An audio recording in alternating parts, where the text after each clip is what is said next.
మీ బట్టలకి సాఫ్టింగ్ ప్రొటెక్షన్ ఇచ్చే సరైన ప్రొడక్ట్ ఎలిమ్ ఫ్యాబ్రిక్ కండిషనర్.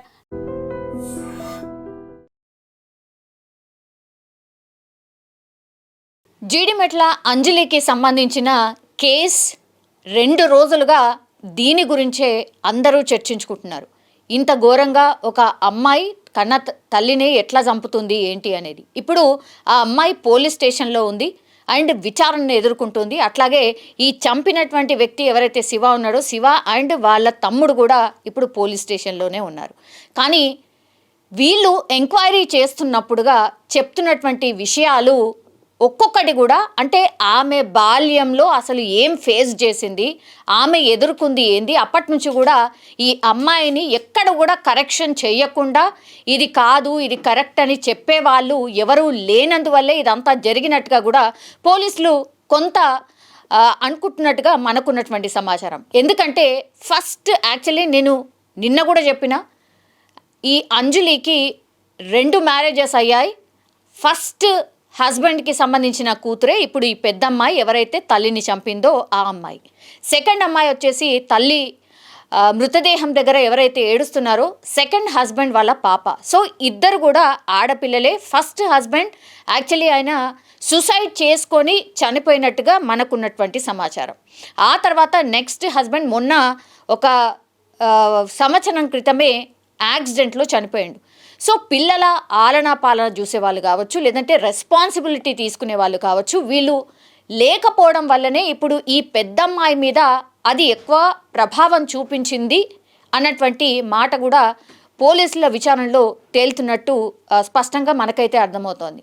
యాక్చువల్లీ ఈ అమ్మాయిని విచారణ చేసినప్పుడు ఆమె బాల్యం ఏంటి, ఆమె ఏమేం ఫేస్ చేసింది ఏంటి అనేది కూడా పోలీసుల విచారణలో చెప్పిందట. ఫస్ట్ యాక్చువల్లీ ఆ తల్లి మీద ఆమెకు అసలు ప్రేమనే లేదు.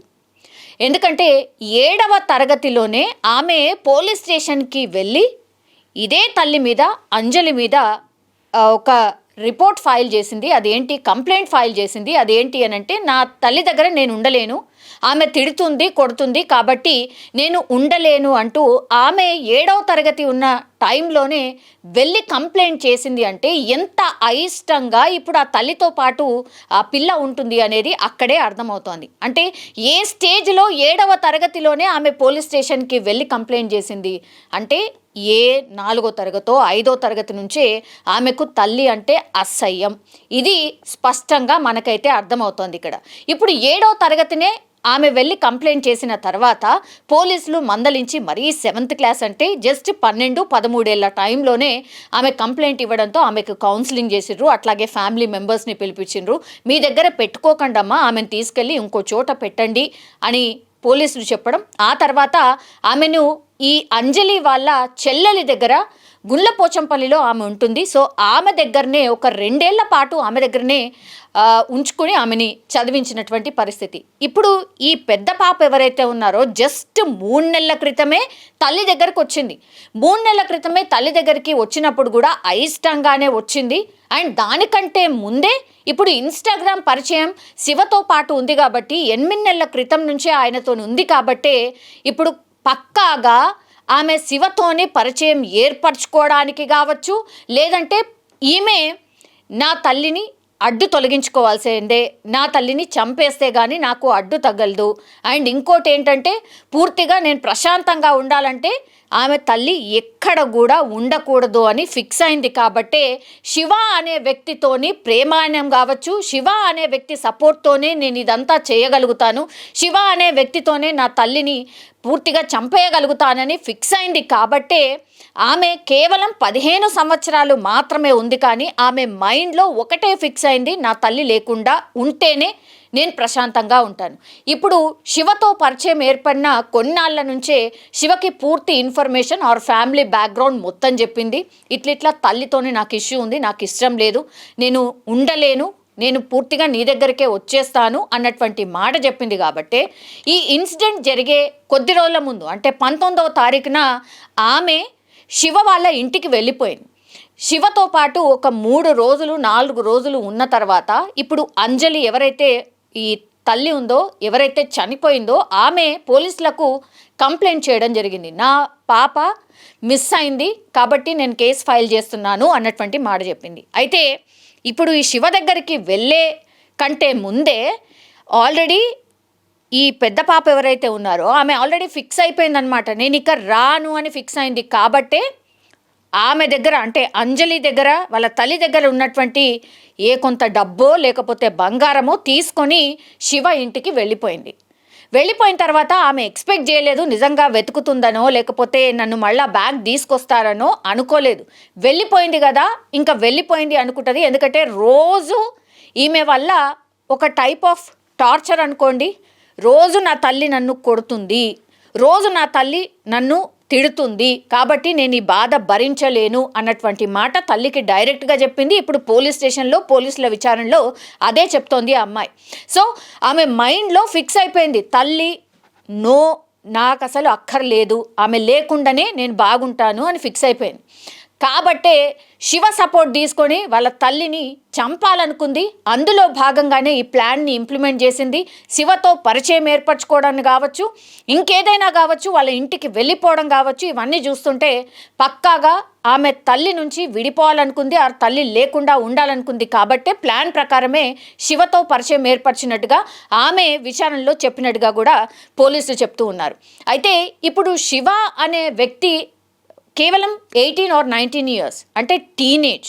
కాబట్టి ఆ వ్యక్తికి కూడా మనకు తెలుసు కదా, అంత డిసిషన్ మేకింగ్ ఉన్నటువంటి ఏజ్ అయితే డెఫినెట్లీ కాదు. ఈమె చెప్పడం, ఆ తర్వాత ఆయన కూడా అదే ట్యూన్లో ఆర్ అదే మైండ్ సెట్లో ఉండడంతో ఇప్పుడు కంప్లీట్లీ ఈ ప్లాన్ని ఇంప్లిమెంట్ చేసినట్టు లెక్క. అండ్ ఇంకోటి ఏంటంటే, శివకి ఈ విషయం చెప్పినప్పుడు ఎప్పుడైతే 3 రోజులు వాళ్ళ ఇంట్లో ఉండి వచ్చేసిన తర్వాత, ఆమెను తీసుకొని వచ్చిన తర్వాత తల్లి మళ్ళీ కొట్టింది, మళ్ళీ తిట్టింది. ఇంకా లాభం లేదనుకుంది, ఇంకా నా తల్లి లేకుండా చేయాల్సిందే, చంపేయాల్సిందే అని ఫిక్స్ అయ్యారు.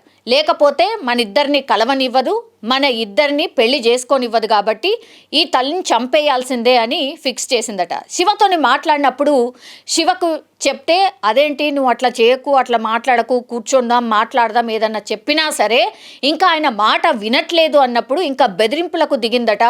ఒకవేళ నువ్వు వచ్చి మా తల్లిని చంపకపోతే నేను ఆత్మహత్య చేసుకుంటాను, అది కూడా నీ పేరు రాసి ఆత్మహత్య చేసుకుంటాను, మన మధ్యలో ఏమేం జరిగిందో కూడా పూర్తిగా నేను రాసి నీ పేరు మీద పూర్తిగా రాసిన తర్వాతనే నేను ఆత్మహత్య చేసుకుంటాను అని బెదిరించింది. కాబట్టి తప్పనిసరి పరిస్థితుల్లో ఈ శివ తమ్ముడు ఇప్పుడు వాళ్ళ అమ్మని చంపడానికి వచ్చినటువంటి పరిస్థితి. ఇప్పుడు టోటల్గా విచారణలో ఆమె చెప్తున్నటువంటి విషయాలు చూస్తే ఆమె ఎప్పటి నుంచో తల్లి దగ్గర ఉండాలని ఇష్టం లేదు కాబట్టే ఇంకా తప్పనిసరి పరిస్థితుల్లో ఇంకా తల్లి లేకపోతేనే నా జీవితం బాగుంటుంది అనుకున్నది కాబట్టే ఇదంతా చేసినట్టుగా పోలీసుల విచారణలో స్పష్టంగా అర్థమవుతోంది.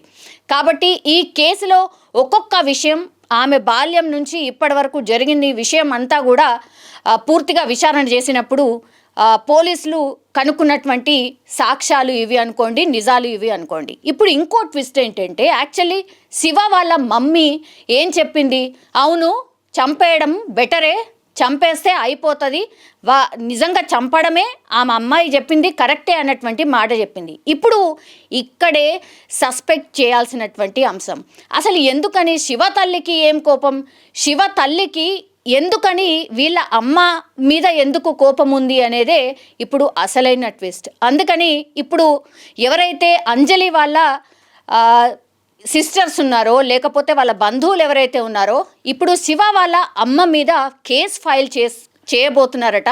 అసలు ఎందుకని శివ వాళ్ళ అమ్మకి ఏంటి ఇంట్రెస్ట్, శివ వాళ్ళ అమ్మ ఎందుకని అంజలి చంపేయడమే బెటర్, అంజలిని చంపేస్తే అన్నిటికీ ప్రాబ్లం సాల్వ్ అవుతుంది అన్న మాట ఎందుకు చెప్పాల్సి వచ్చింది, ఇది ఇప్పుడు అంజలి వాళ్ళ బంధువులందరూ కూడా పోలీసులకు కంప్లైంట్ చేయబోతున్నట్టుగా కూడా చెప్తున్నారు. సో ఇది కేసులో అసలైన ట్విస్ట్ అనుకోవచ్చు. ఇప్పుడు ఎట్లాంటి విచారణ జరగబోతోంది, ఈ అమ్మాయిని అట్లాగే శివ వాళ్ళ అమ్మని కూడా అదుపులోకి తీసుకున్న తర్వాత విచారణ చేస్తే ఇంకేమి నిజాలు బయటకు వస్తాయి, మరి కోపం ఎందుకు, మీకు ఎన్ని రోజుల నుంచి పరిచయం, కేవలం 8 నెలల నుంచే శివ పరిచయం అంటున్నారు, అసలు శివకే అమ్మాయి పూర్తిగా అర్థం కాలేదు, అట్లాంటిది మీకు వాళ్ళ తల్లి ఏం అర్థమైంది, ఏమైంది, మీరెందుకు చంపాలనుకుంటున్నారు, ఇవన్నీ విషయాలు కూడా తెలుసుకోవాల్సిన అవసరం అయితే డెఫినెట్లీ కనిపిస్తోంది. కాబట్టి ఈ కేసులో మాత్రం ఇదే ట్విస్ట్. మరి శివ వాళ్ళ అమ్మ మీద కేసు ఫైల్ అయితే పోలీసుల యాక్షన్ ఏముండబోతోంది, పోలీసుల విచారణలో ఇంకెన్ని నిజాలు బయటపడతాయో చూడాల్సిందే.